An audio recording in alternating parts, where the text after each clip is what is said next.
super excited to actually have an audience. We were kind of taking bets that being the last slot on a conference that went from Thursday through Sunday, that we would really just be talking to our computer to stream. So we're super excited that you guys are here. My name is Dr. Rikki McCormick, and this is my partner, Krysten Douglas. We're both from the South Carolina Department of Education. We want to take just a quick minute to kind of tell you who we are and how we got to this point, because we came from two very different areas, and this seems to be one of the first conferences during COVID that people have attended. And so I don't know about you, but like the first couple of days were kind of weird for me. I'm like, I'm going to a breakout room and there's people and we're engaging in active dialogue, and this is new for me. We wearing shoes. And we've got shoes, and we don't have mullet zooms on where, you know, our tops and our bottoms match. So we also found that as we were doing that, there were some prisoners that took that time, and that really helped us connect where they had come from, to get to kind of this moment as we were all kind of finding out, what does education look like now. So although I work for the South Carolina Department of Education, I am a recent transplant from West Virginia. And I worked in a district in West Virginia that is ground zero for the opioid epidemic. It has the highest mass, or the neonatal abstinence syndrome rate per capita in the nation. At 106 per every 1,000 live births, babies are born dependent on drugs. And that was the district that I ran. And so over the 6 years that I was there, the focus on self-regulation became quite huge because the special education numbers were becoming overwhelming. So when I came into the South Carolina Department of Education within the Office of Special Education Services, they're several years behind West Virginia, but they also are having an uptick of opioid use. And one of the things that our schools tell us is that self-regulation is an issue. So Krysten is wonderful, and I was like, I want to sit down and tell you everything I've learned, and you tell me how it can help apply here. And so in doing that, and then seeing this call for proposals, what we kind of did was mesh these two worlds. What we had done in one area and what we were trying to do to meet the needs in this kind of during COVID, post-COVID era. But then Krysten had to leave me. Well, I kind of shifted roles. So I've been with the Department of Education for the past 5 years, and started in assessment and standards, where my role was accommodations and supporting our students with unique needs through high stakes assessments. And then shifted to a focus on social emotional learning with the Office of Special Education Services. So I don't know in your states, but in our state there's been a very strong focus on the social emotional well-being for our students, but also for our adults. And that's what led me to the Office of Special Education Services. Currently I'm back with assessment and standards, just really working with all of our students with unique needs. It's our special populations team, so it's students with disabilities, students served on 504 plans, students with gifts and talents, our multilingual learners, and opportunities there. So still our focus is on that social emotional learning support for our students and our adults as well, because our adults need it just as much as our students need it. So this was kind of how this is formed. So we're excited to share that with you today. So let's just engage with you and see who's here today. Just to give you a little bit of a background, in our state, we have really focused on CASEL. I don't know if you've heard of CASEL before, but CASEL is the Collaborative for Academic Social Emotional Learning, and they developed 3 signature practices in response to a question that they would often get. There's been a lot of focus on social emotional learning, and teachers and schools and administrators want to know, what's one way, how can we infuse social emotional learning into the practices that we're already doing? And they would ask CASEL that, and CASEL developed these 3 signature practices. The first signature practice is welcoming rituals and engaging strategies. So we're going to take a minute to engage with you. Want to know who's here today. So if you are a teacher, raise your hand. All right. If you are an administrator or have a lead position in the district in your state. Okay, how about parents? Anybody, any parents? Parent. How about advocates? Are you an advocate? I'm an advocate. Are you advocating? Right, we're all here. So while you didn't have an opportunity to raise your hand with some of the labels that I've decided to share with you today, tell me a little bit of who you are and where you're from. Ann Lane, I'm from north of Gainesville, Florida, in a very rural area. I do early intervention, so I see the itty bitties, but self-regulation is like the thing that I'm seeing, you know, a lot of childhood trauma, a lot of foster kids, and self-regulation, and also with the adults and the parents and people in daycares and early childhood centers, especially in this time. Absolutely. When everybody's kind of not able to engage personally. You know. Absolutely. Glad you're here this morning. I've been doing it for 25 years. Fantastic. That is wonderful. I'm Jay Carden. I work in the Bronx of New York, where we're in a program that does a combination of academic remediation with therapeutic intervention simultaneously. So as the kids are learning their Wilson or whatnot, anytime the emotion stuff comes up, we switch to therapy and then switch back and try to do the hour that way. Fantastic. And you get to fly back in some great weather. I do. I'm actually very upset that I missed the snowstorm. I know. Well, we're glad that you're here. Good morning. Oh, good morning. Hi, my name is Sally Kingston. I guess you want to know what we do. Okay, I'm from New Jersey, and I work as a learning consultant, LDTC, Learning Disability Teacher Consultant. We're meaning I work with psychologists and social workers. I administer clinical assessments to determine specific learning disabilities. Fantastic. I'm Jill Butler. I'm from Indiana, teach in a rural school, special ed teacher for grades 7 to 12. Wonderful. Welcome. I'm Kate Hughes. Jill is my colleague, and we're from Indiana, and focused on helping kids in grades 7 to 12. Absolutely. So happy and thankful that y'all stayed through Sunday and are joining us this morning. This activity was designed to really build connectedness, build community, real easy, quick opportunity for us to engage in some self-reflection, in some self-awareness, some self-management, you know, having those good active listening skills, as well as social interaction and social awareness. Oh, my dear. Excuse me. Yes. I'm going to leave early, but I didn't want you to let you know in advance. I have a fight to catch, but I just want to squeeze this in a little bit. I am so glad that you were here. Thank you for spending a little bit of time with us. That is fantastic. Well, the second signature practice that Castle, remember I told you they developed 3 signature practices to kind of tell practitioners how to really embed and infuse social emotional learning. And the second practice is engaging pedagogy and really focusing on what are our intentions for the session. That also grounds our work for what we're doing today. So today our session intentions are, we want to build a common understanding of social emotional learning. You hear that term, SEL, what does it mean in your context? So we'll work together for the first part of our presentation today to really build that common language. The second intention of our session today is to identify that connection, that deep connection between social emotional learning and equity. We'll talk about that this morning.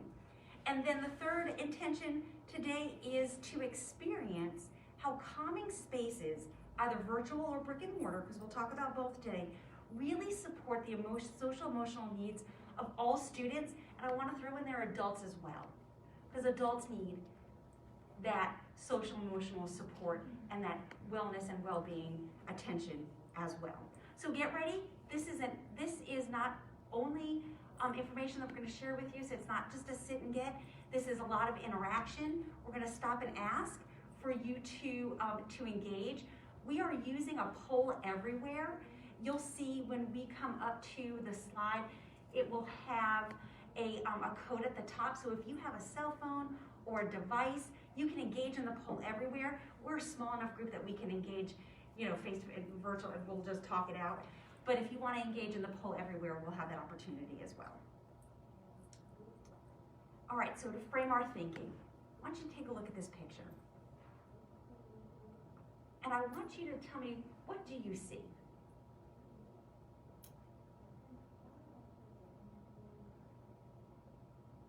Who wants to be my first person A to? beach, an ocean. Awesome. Anyone else see the same thing? What do you see? Happiness and home. All right. Anything else? What else are you seeing? Get some descriptive words in there. Day, night. What does it look like? Maybe stormy. I don't know, I see the gray sky. Yeah. Also trying to figure out if that's a dock or what the little open square is. Yeah. That like, why would that be there in the beach like that? If this were a beach scene? I was right? thinking Riptide, being from Yeah, Florida. something, Riptide. exactly, Riptide from Florida, you got it. All right, any of my friends from up north? I'm from up north originally, so hi there. So really, what we see in this picture is very heavily reliant on our perspective. And everything, all of our background that we bring to this situation.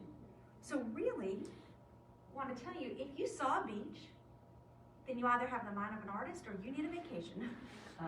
Now, for my friends up north, after years and years and years of heavy snowfall and ice and salt and sand on the roads, this is actually the bottom of a car door with some damage to it.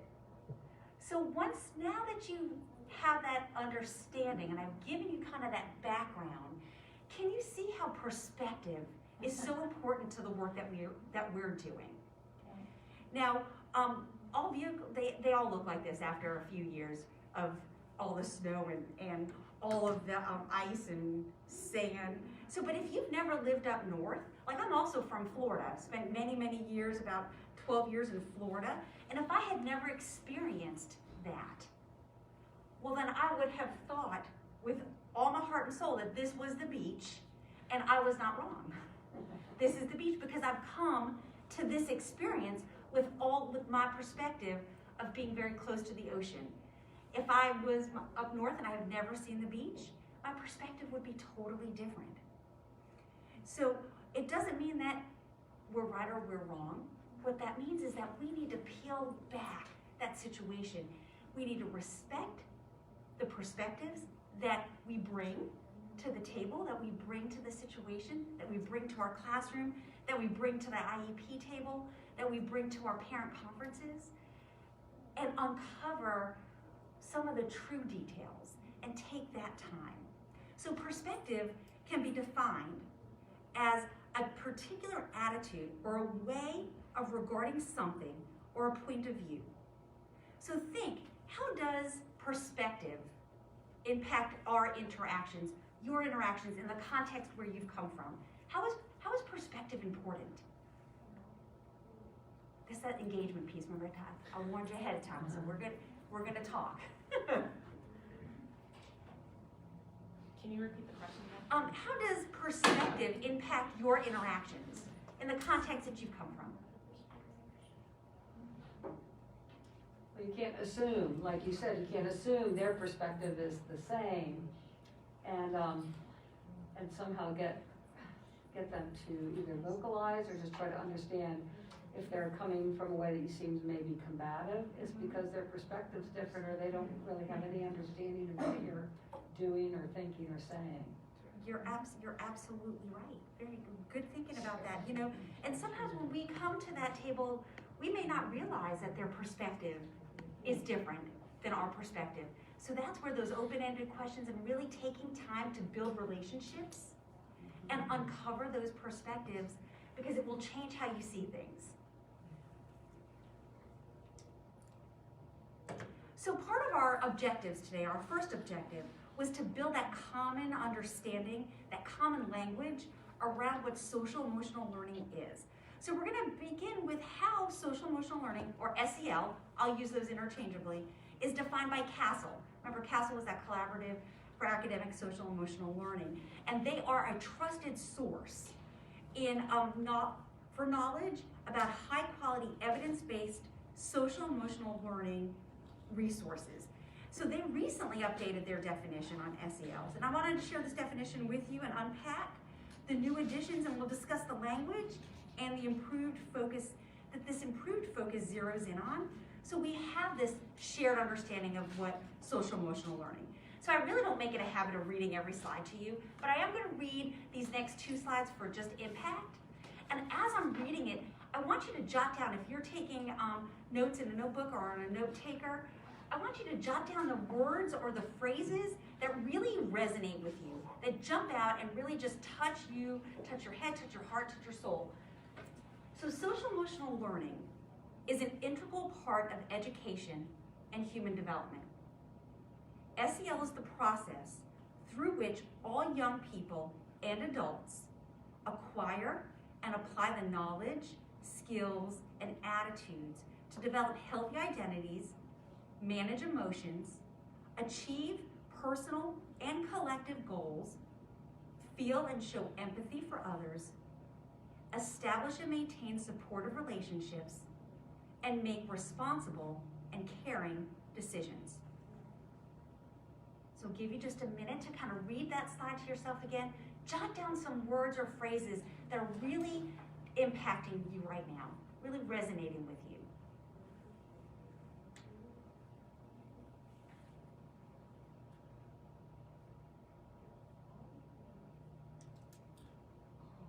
Oh, I'll go back. No, you're fine. Okay. I'm finished writing, I don't know, I could have just taken a picture. You want to grab it? No, just grab it like Okay. this, the whole definition. Perfect. And if you Google search castle.org, I will. yep, that's where we got this one from. So CASEL defines where social emotional learning and equitable learning environments meet, that intersection. So here's that second slide that I'll read to you just for impact. But I want you to think through some of the words or phrases that are really resonating with you. So through authentic school, family, community partnerships to establish learning environments and experiences that feature trusting and collaborative relationships, rigorous and meaningful curriculum and instruction, and ongoing evaluation. Again, I'm going to give just a minute for you to let this kind of simmer. And what words or phrases, in just a minute, I'm going to ask you to share some of those words and phrases that really resonated with you today on this definition that CASEL's using to define social emotional learning and how SEL connects to equitable learning environments.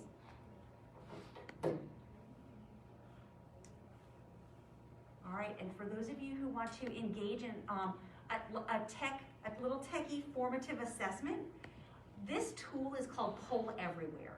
Now, Poll Everywhere can be accessed, and the link is down, well, the information on how to access it is down at the bottom of the screen. If you have a cell phone and you want to text your responses, this is a really quick and easy way, especially if you're in middle school, high school, even our upper elementary kids like to use that Poll Everywhere with their Chromebooks or their devices that they're using. You know, our kids want to use cell phones in the classroom. They think that that's really cool when you get to, bring out your cell phone. And they can text to the number, and then we can capture their thoughts. So if you want to engage through your cell phone, you're going to text Krysten, Krysten, DOUGL 787 to this number.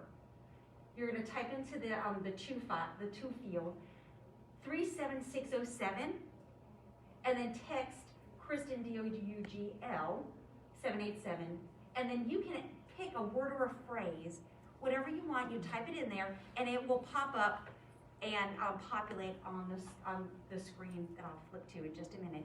If you don't want to engage in that tech formative assessment, let's have a conversation. What are some words or phrases from that definition that really stood out to you? Go ahead. Integral part of education, because I know at my school, we often struggle to get buy-in from administration to devote the time in curriculum as well as providing curriculum to address this outside of just the guidance counselor. Right, and it becomes that, and I love that integral part where it's not one more thing on your plate, it is the plate. It's what we build everything else from. I love that. Thank you for sharing, or I appreciate that. Any other thoughts?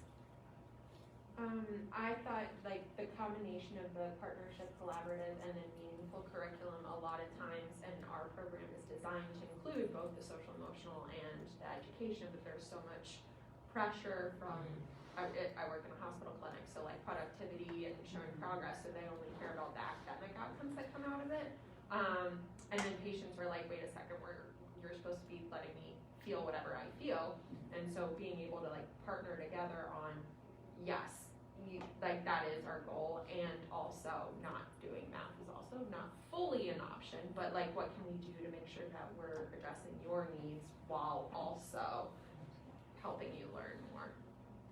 That's awesome. Fantastic. Yeah, that's kind of the collaborative. How do you get from the personal to the collective goal without people feeling threatened or getting defensive, and realizing that, you know, especially I think the last couple of years, we all have kind of like gotten in our own little boxes and much more territorial, I think, and we need to kind of see that we all have some collective goals that will enhance everybody. Absolutely. So social emotional learning, while our focus is on supporting our students from our little itty bitty learners all the way to our adult learners, our adults in our buildings and our adults in our school systems and on our districts and our families, we need to support the health and the well-being and the social emotional well-being of all the adults in our systems as well. Thank you for engaging. Anyone else before any other thoughts? Fantastic. All right. So we kind of debated whether or not we wanted to put this slide in, but we wanted to do it for context. Because we understand as an international conference, now we haven't really gotten to talk to anybody outside of the United States, but the United States seemed to be very well represented today, throughout the conference. And one thing that we know that's going on really nationally is people, especially in the media and legislator or higher up administrations, they throw around terms that there's not a common definition. And we saw that the same thing in our state, that people would use this term social emotional learning or SEL, and they'd say it means this, or it means this, or it means this, or it means this.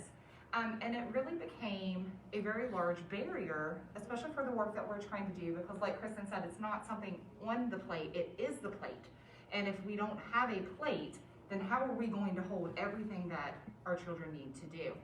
And so at our department, they hired a social emotional learning project manager who ended up being our 2021 Teacher of the Year. Her name's Sarah Gams, and she is wonderful. And so as we model what we want them to practice as a cross-department collaborative effort, defined what social emotional learning is for South Carolina. And social emotional learning provides the skills our students need for success in life and in work. Very simple, very direct. It ties into what we call our profile of the South Carolina graduate, which is a set of like soft skills or behavioral type skills and expectations that we focus on from kindergarten on up, that we want to make sure that children are college and career ready when they graduate.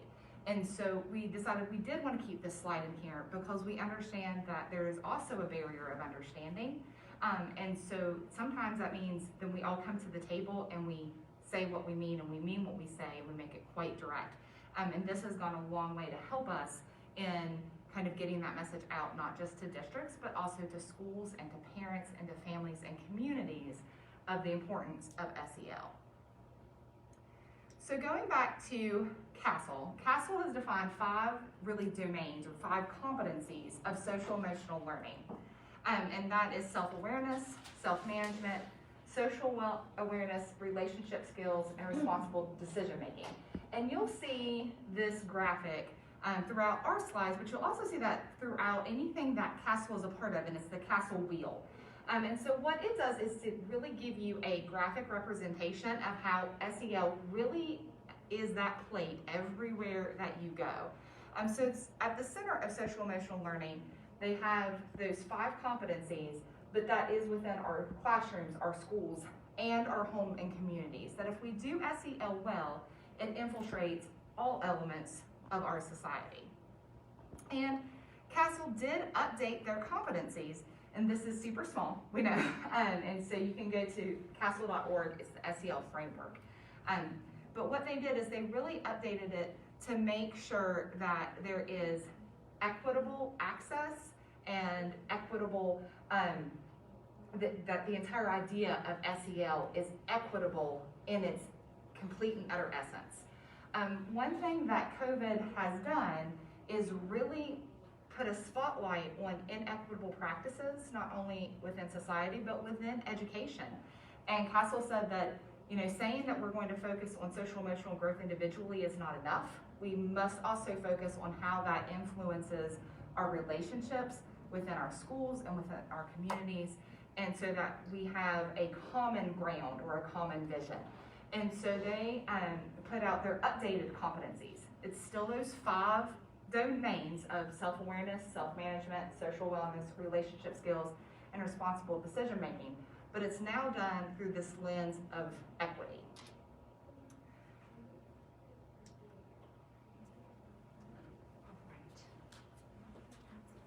So I want you to think back to our engaging activity where I provided some labels.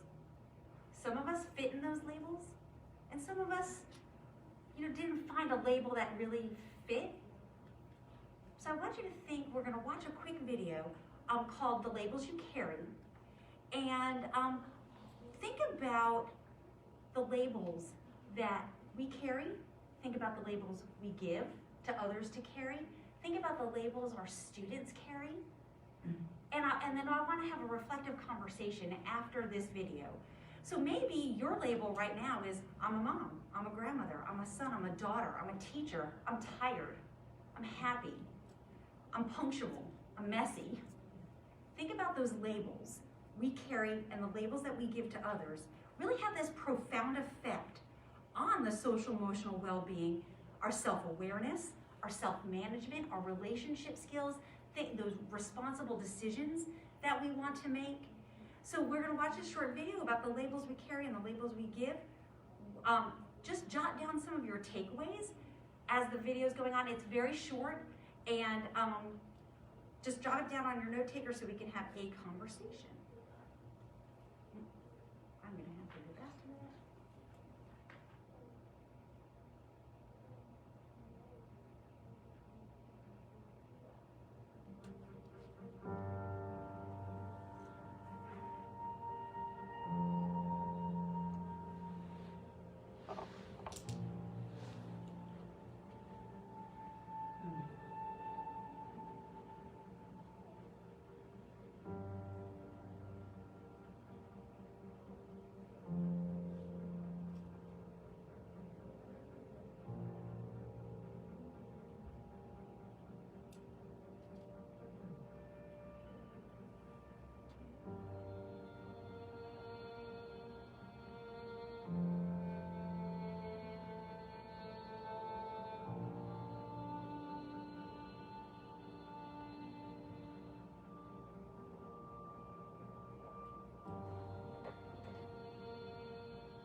thoughts, ahas, takeaways? It's lovely. Unfortunately, I don't think the labels, those negative labels, are that easy to shed. Even when you are loved or become successful, with someone with LD, I know that's like a lot of trauma that often you carry way into your life. So I think for me, it's a wonderful message, but the work to really help someone recraft their identity is challenging. It is.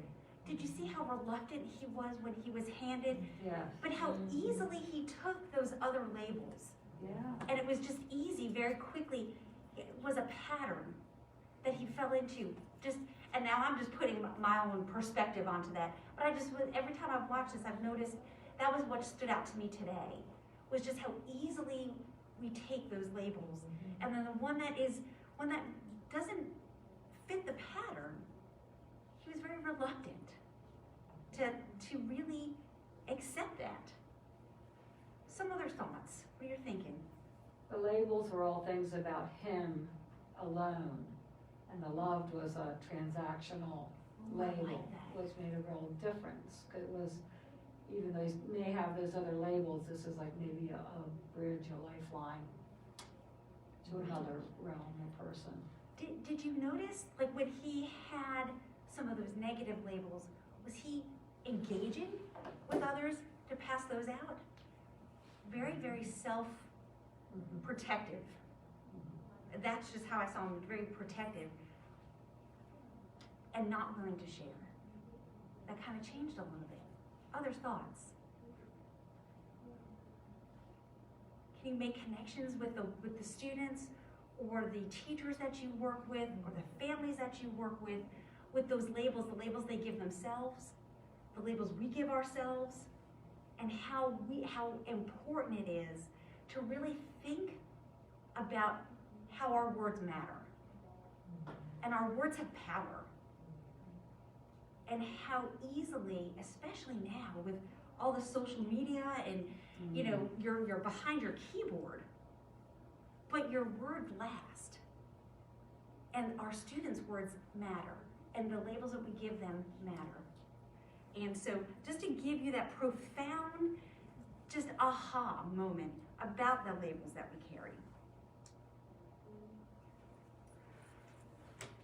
As we kind of go into this next little piece, we said in the beginning when we set our session intentions is that we also want to make that connection with SEL and equity. And another piece that we can bring from that video is, and I was like, she's got it. She kind of she took what I needed to say, is that it's a very simplistic view of something that is very, very difficult. And when we go into SEL and equity, this is a hard piece of work because we have years and decades of systems and practices that are unequitable. And although we would like it to be like this video, very simply, we're going to do it right, and so all of this will fall away. It's not so simple. And that working within SEL and equity is a difficult work, it is a hard work, and it must be a reflective work. Castle, within their recrafting of their competencies, did not shy away from that. But it's something that I feel much like when you made that great point, she's like, I don't think it's quite so easy. Neither is this. But we want to keep that perspective that it is worth it. And it can happen in the end, although it is not easy. And when we look at SEL and equity, there are three things that it attempts to do. It attempts to respect, value, and affirm the child in and of themselves, as well as those families, as well as yourselves. And so within an SEL equitable environment, all will feel respect, valued, and affirmed.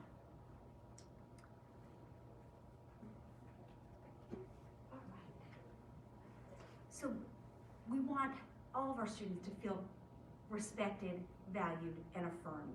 And it's those authentic partnerships that we talked about earlier among schools and families. And again, you'll see that castle wheel, and you'll see classrooms, schools, homes, and communities are part of that plate, part of those competencies. And these are critical to creating those equitable learning environments, those supportive relationships that we need, and need to be coordinated so that we can truly promote social emotional learning across all the settings where students live and students learn. As schools adopt different evidence-based programs and adopt policies and practices and procedures that promote social emotional learning, what you might see or hear in a classroom or in a school, in a building, should reflect on and appreciate that diversity and foster that real inclusive environment. So when we go through these next several slides, one thing that you're going to see is this castle wheel that we want to keep going back to because everything is integral and works together. And then what it's going to do is kind of break down what SEL and equity looks like. What does that look like within the school system? And so what does it look like for systemic improvement? And one thing is to understand that this is a strategy and it's not an intervention. This is a way of life, not something that we do for a few. And what does that look like within a school? And it looks like systemic change. That SEL kind of underlies everything that we do and the decisions that we make, and it incorporates all students and all teachers and all families within all communities, and not simply the ones that we deem at risk. And what SEL also does is it really gives students and families voice and choice. So it uplifts that student voice and provides that agency, that self-awareness, that self-management, so that our students and our adults can really attend to relationship skills and be able to make those responsible decisions. So to build those skills and those competencies that help students successfully navigate and meaningfully contribute to their schools, to their careers, to their families, to their relationships, and to their multicultural communities. SEL offers a way to help position students as experts in their own lived experiences. Think back to that perspective activity we did at the beginning. So giving students that ownership, that their perspective does matter, and it's important, and it's valued, and it's respected, and it's affirmed. But we have to uncover it so that we can have a conversation and include it. Where all learning environments and all students feel that same sense of belonging and that agency. That's a little head nod to Maslow's. Can't bloom before you gotta get through Maslow first. So far, we know that it has to be systemic for all students and all adults. We know that it gives us choice and it gives all students a voice. It also continues to support adults. One thing that really was missing, especially in the beginning of COVID, and is now just beginning to get traction, is that we forgot about the impact that it has on our adults in the classroom and our related service providers and our principals, and how they feel directly impacts our students. Castle has said from the very beginning, oh, wait a second, adult SEL is just as, if not more important, than focusing on student SEL, because one, we cannot teach what we do not practice, and students cannot learn what they do not see.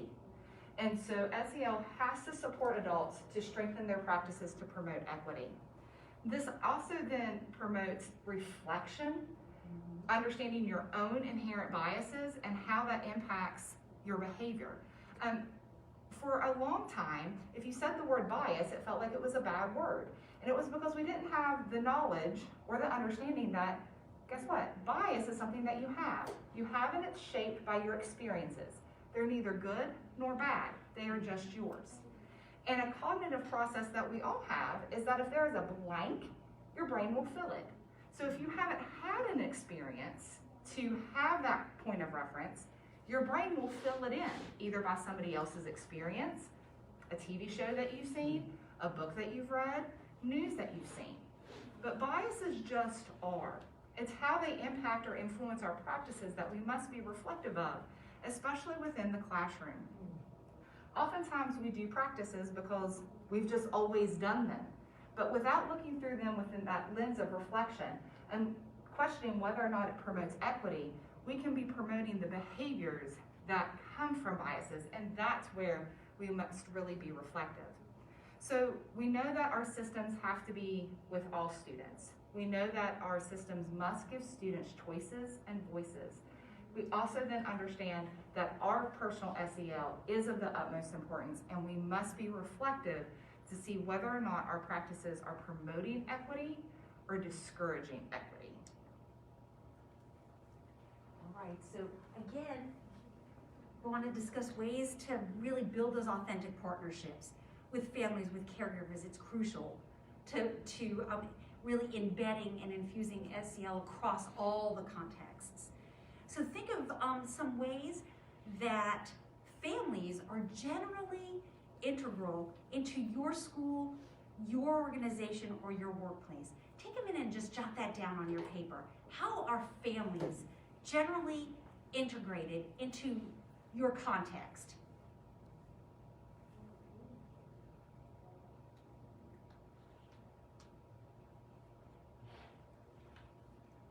So I want you to think about the community setting. Think about the community within your school or within your district. How are you pulling in the community into your context? Jot that down on your note taker. What strategies are you doing right now that pull the community in? Think about, can any of those relationships be strengthened? Can they be reimagined? Do they need to be reimagined in this new space that we're in? That's this hybrid world, part virtual, part face-to-face.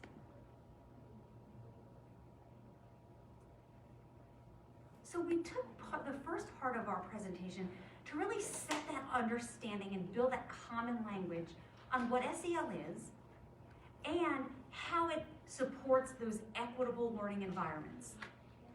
We did that intentionally to build that foundation so that when we jump into talking about self-regulation in this virtual space, because we're kind of in and out of this face-to-face space, and we need to be able to support self-regulation for our students and for our adults as well. So let's define self-regulation. Self-regulation is defined as the ability to control one's behavior through the use of self-monitoring, like keeping a record of behavior, self-evaluation, assessing the behavior or assessing the information obtained during that self-monitoring, and then self-reinforcement, that rewarding oneself for appropriate behavior or for attaining a goal. Now we're going to focus on calming spaces and how a calming space can support regulation for all students and adults alike. So we've set that stage with that common language, but we also want to set, why is this important even now? And although that we know mental health should have always been a focus, COVID has made that more of an urgent need. There have been several, and I will say studies, but we use that kind of in that broad term. There's been several surveys done since the start of COVID to kind of gauge where the mental health is of students. And typically they're looking at older college students and adults, but we can see that and see its application in our littles as well as our elementary and high school students. One survey found that they did in April 2020, so back in the beginning, because that's January 2022, and we're all masked up. I mean, we're now entering this almost 2 complete years, getting ready to enter in year 3 of what this has done for us. But in the very beginning, in April 2020, 91% of the college students surveyed said that they now have more stress, more anxiety, more feelings of disappointment, and more sadness. I would dare say by assumption that if you did this, that you would not see just that amount, but possibly more of an increase since that time.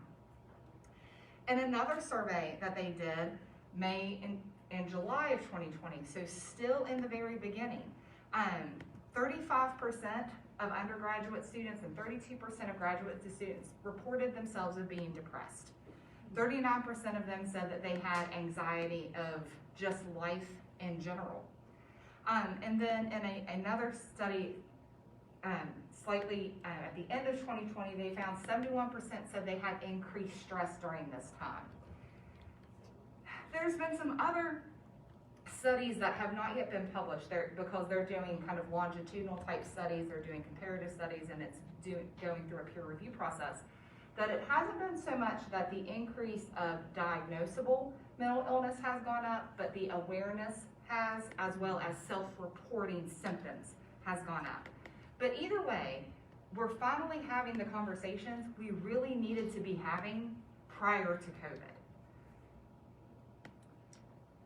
So national media started picking up on calming spaces in 2018, and the first national news article was done about a Pittsburgh area school that implemented calming spaces as part of their social emotional learning.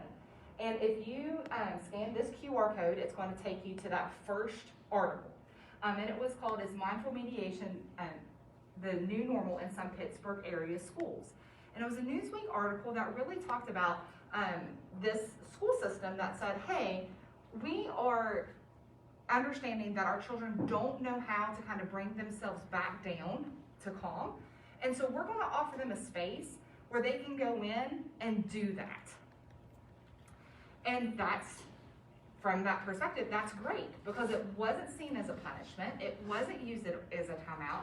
It was, I'm too wired up to learn. I need to come out and calm down before I can return to class. And it was the first time that that idea or that term of calming spaces really got national attention. It didn't stop in schools though. Businesses started to pick this up. There are currently 8 professional football stadiums that have calming spaces in their stadiums that are created for visitors and their families. That QR code goes to the link. Nissan Stadium in Nashville, so where the Tennessee Titans play, is one of the most recent calming spaces that have been built in one of the football stadiums. Airports has also then picked this up. And this video is of Dollywood's sensory room. So Dollywood is in Gatlinburg, Tennessee, and it's a family amusement park. And they just recently added this parent term to the sensory room, but it's a calming space inside Dollywood that is free to use for families or individuals that are overwhelmed by the experience of Dollywood. If you've ever been to an amusement park, whether it is Disney World, Disneyland, Dollywood, Kings Island, Carowinds, there is a lot of stimuli all the time. And even if you are neurotypical, it's a lot, okay? If you've ever done like an up and back trip to an amusement park and you're the driver, about 5 minutes in, you look back and everybody's out because you're done, you're spent. And so what Dollywood did is they said, you know, we want this to be a family place, and we want families to not feel that they have to leave if a child is overwhelmed. We want to promote inclusion for people and children with disabilities. So we're going to build this space. Because we want to be completely mindful of your time, and we have about 12 minutes, and we have some awesome stuff to show you. We're not going to show this video, but I'll use this screenshot.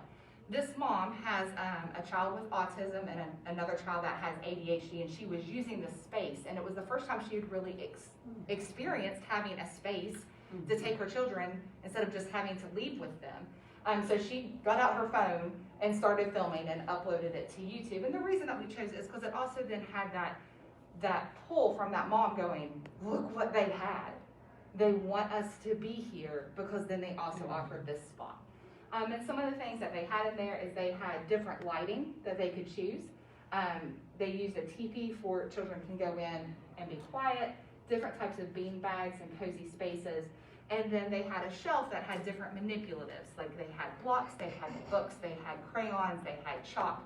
So different types of manipulatives that, depending on the child or depending on the person that needed it, that they could then use to self-regulate and bring themselves back to calm. Before we kind of go into this, do any of you have calming spaces kind of at your disposal, either within your school or within your practice? I have it in the classroom. So you have like a calming corner? Mm-hmm. Mm-hmm. Awesome. I try to help the daycares where some of these kids go, and the teachers really don't have the training to deal with them or the space of how to use even like a shelf to put a blanket over, and that this is a good place for the child to be. It's not like you're putting in them for punishment, but when they want to go in there, they can go in there and just chill, put in a beanbag chair a lot of the times. Right. Rikki, I think that that's the important part, is that it's not seen as a punishment Right. or like a consequence for behavior. Correct. It's recognizing that, affirming it, respecting it, Right. and providing an opportunity to practice those self-regulation techniques and Yeah. skills in a space that's safe. And to teach providers that this isn't Right. rewarding It's so-called bad behavior by letting them have an out. Because That behavior is it's communication. not, it's like, yeah, it's Right. communication, yeah. And you made a great point that behavior is communication, and a lot of times when they haven't been taught, and we're talking about teachers, that they don't understand that when a child is overwhelmed and not brought back to calm, they can't talk with you anyway. Right. You Yeah. physiologically cannot form those words to Yeah. talk to you at that time because they're operating in a different part of their brain, which is not connecting to their language center. And so getting them to understand that, no, what this is going to be able to do is so that you can then talk about the behavior that escalated the situation for them to be worked up. Or sometimes they just have anxiety. It's not that a behavior was a poor consequence of choice, but just something happened that they couldn't bring themselves back down to calm. So, even before the Pittsburgh news article, there were local districts that were already building calming spaces. Like I said, I came from West Virginia, and the district that I came from has the highest NASH rate per capita in the nation. And that district, we started building calming spaces back in 2016.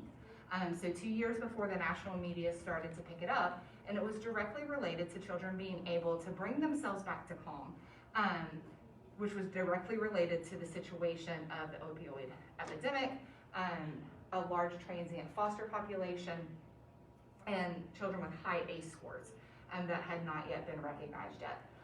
And so this calming space that you're seeing was at a middle school. You're seeing about part of it on one side, and you can't see the other side that then was set up for homework, counseling, and had a place that children could work. But when COVID happened, how do you take your brick and mortar calming spaces, if you've even had those opportunities to do them, and move that online?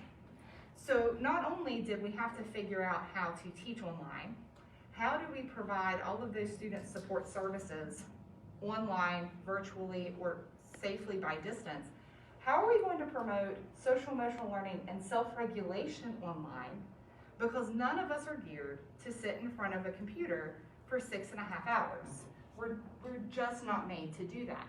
And so that question came up. How are we going to do that? So one thing the way that I think is, if I have to create a solution, if I can make me a comparative list, that helps me wrap my brain about what I need to do.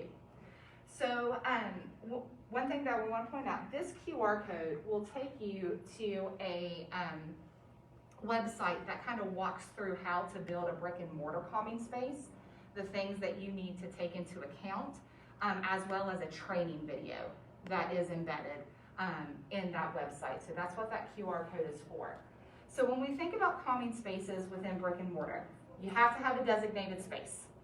A lot of times you don't have a complete room. You might have to use a corner, but you have to have a designated space that is designated for that purpose and does not move. It has to be consistent. You have to take in your legal and safety considerations.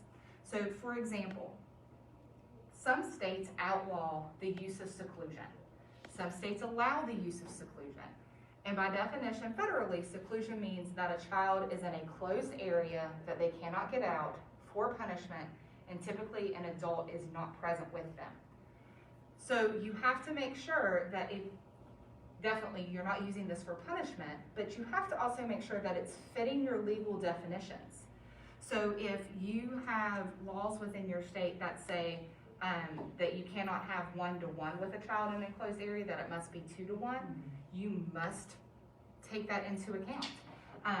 You have to make sure you know the legal and safety considerations of your state.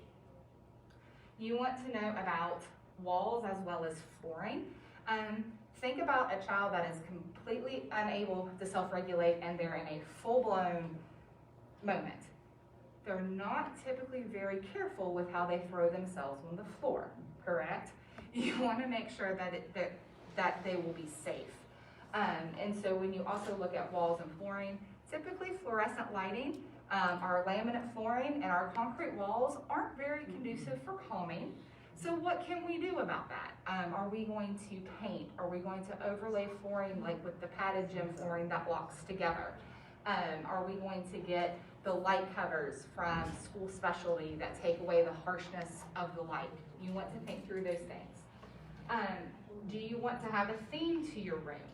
Like that picture of that calming space that we showed you at the middle school, that one was called the aquarium. And so if students wanted to advocate for themselves to go out, they did not have to say, I need to go to a calming space. They said, I want to go to the aquarium. So working in that language, having less stigma, but a common language that everyone understands. As well as what equipment and furniture do you want to have in those spaces. You want to make sure that you can keep it clean and sanitary, as well as if you're going to have manipulatives there for specific children that might use it more often than others, how are you going to keep those separated or labeled?